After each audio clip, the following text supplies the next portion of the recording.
কেউ আছেন? আমি দুধওয়ালা। ভিতরে এসো জামাল। আপনি আপনি আমার নাম জানেন? যে আমার জন্য রোজ এত কষ্ট করে দুধ নিয়ে আসি তার নামটা তো জানতেই হবে। বাইরে দাঁড়িয়ে কেন? ভিতরে এসো।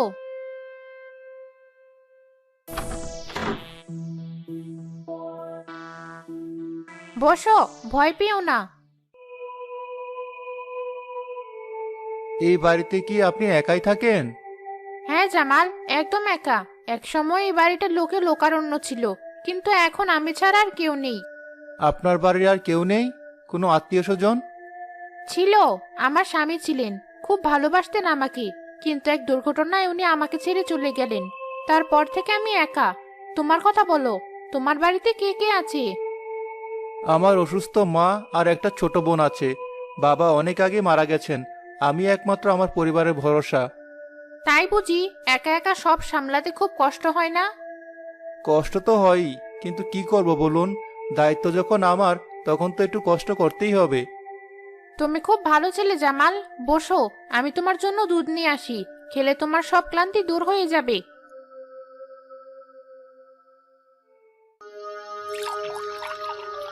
না না, আপনাকে কষ্ট করতে হবে না। আমার দেরি হয়ে যাচ্ছে, মা চিন্তা করবে। আরে এতে কষ্টের কি আছে? খাও, এটা খেলে তোমার শরীরের সব ক্লান্তি এক নিমেষে চলে যাবে। আমার উপর বিশ্বাস রাখো।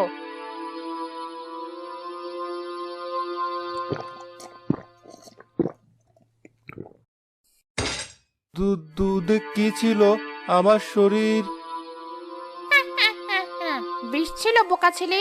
এটা এমন এক জিনিস যা তোর শরীরকে অবশ করে দেবে, কিন্তু তোর চেতনাকে জাগিয়ে রাখবে। তুই সব দেখতে পাবি, সব বুঝতে পারবি, কিন্তু নড়তে পারবি না। তুই আমার কোনো ক্ষতি করিসনি, কিন্তু তোর মতো যুবকের তাজা রক্তই আমার খাবার। তুই কি ভাবিস আমি একা থাকি? না, আমার খিদে আমার সাথে থাকে। আর সেই খিদে মেটানোর জন্যই তোকে আজ এত আদর করে ডেকে আনলাম।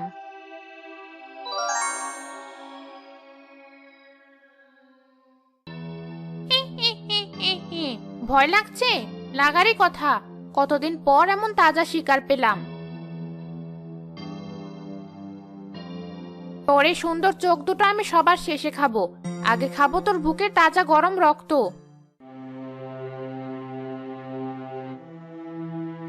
ভাই, জামাল ওই পোড়া বাড়ি গেছে, কিন্তু এখনো ফিরলো না। আমার মনটা কু ডাকছে। আমার ছেলেকে ফিরিয়ে এনে দিন। চিন্তা করো না বোন, আমি দেখছি।